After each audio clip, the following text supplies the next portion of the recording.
It is Sunday, the 17th of July, 2016. I'm in front of the Unitarian Church of Montreal, and we're looking at what was a chalk slogan, which said, "UUs cover up and deny child sex abuse," if I remember correctly.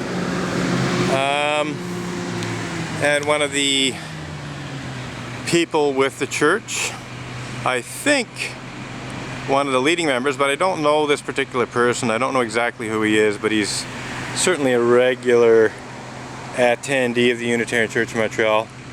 I don't think he's the caretaker. Anyway, he came out and he erased the slogan with a garden hose, and he also erased another slogan on the other side there. So within minutes I wrote a new one: Unitarians cover up UU pedophilia and rape. You know, so I don't know what the guy's trying to prove, other than he himself is a knowing and willful participant in Unitarian Universalist cover-up and denial of such despicable crimes as pedophilia and rape committed by certain Unitarian Universalist ministers.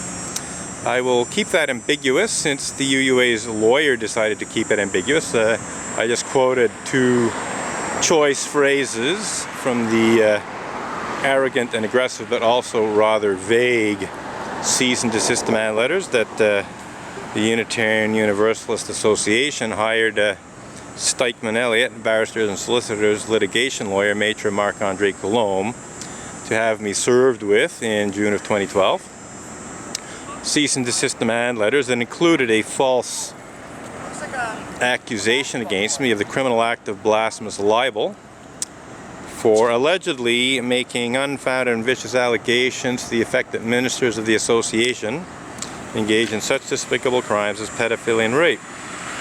And the certain Unitarian Universalist ministers phrase comes from a follow-up demand letter in which Maitre Marc-Andre Coulombe challenged my challenging of his false accusation.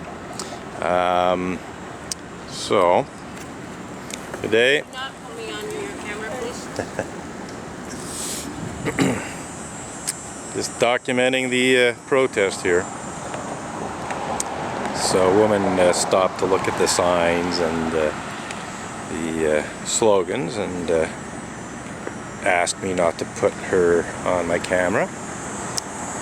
So as a rule, I don't. Is she going into the church?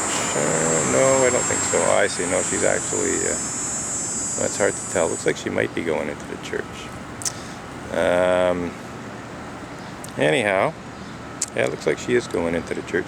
As a rule, as far as I'm concerned, I'm documenting the protest, and I can film people if I want. You know, she's in the background there, and I will halfways honor her request by not filming her close up, but just showing that she did in fact go into the church.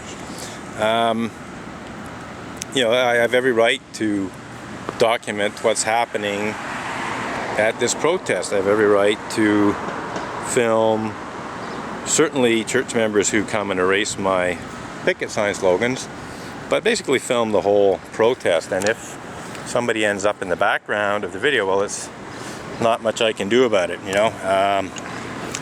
On the few occasions where I get a polite request to not film people, I usually honor it. But if someone's arrogant and gets in my face, they usually discover that I then exercise my full right to film them.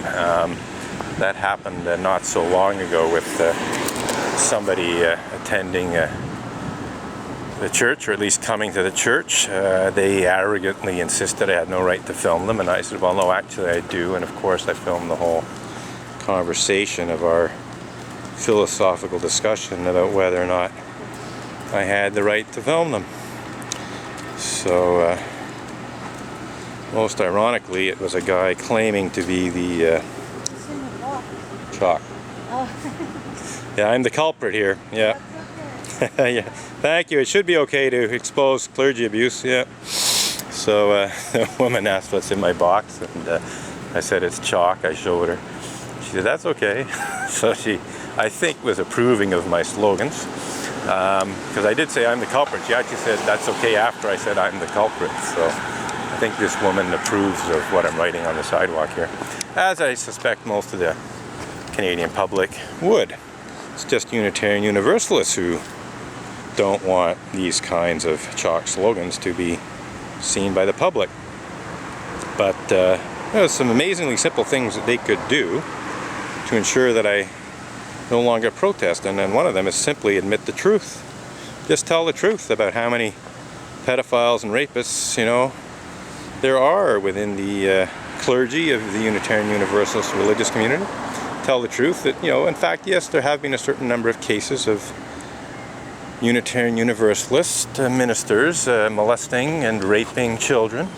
There have been a certain number of cases of Unitarian Universalist Sunday school teachers molesting and raping children, and so on. I just tell the truth. Just the problem is they tried so hard to keep it hidden for so many years that they're very reluctant to tell the truth now, because also, for instance, in the case of the Mac Mitchell kit,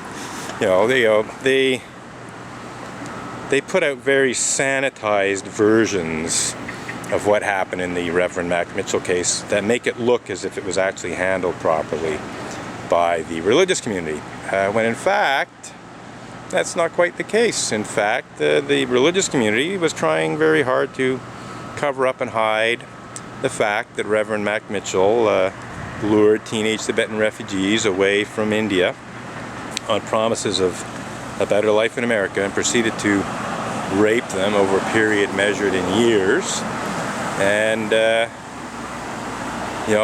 only finally was caught when one of the victims ran away, and then I believe told some of the church members of what was going on, some of the church leaders, I think some of the board members, and while one faction of the church was trying to cover it up, a few women, I believe 4 or 5 women from the parish actually Mac Mitchell presided over 2 parishes, but in any case 4 or 5 women felt that the best thing to do was to report the allegations of rape to the police, which they did. What they may not have realized was at the very same time other Unitarian Universalists were trying to persuade the victims to sign confidentiality agreements. And once the alleged crimes had been reported to the police, well, it was no longer in the cards to cover it up.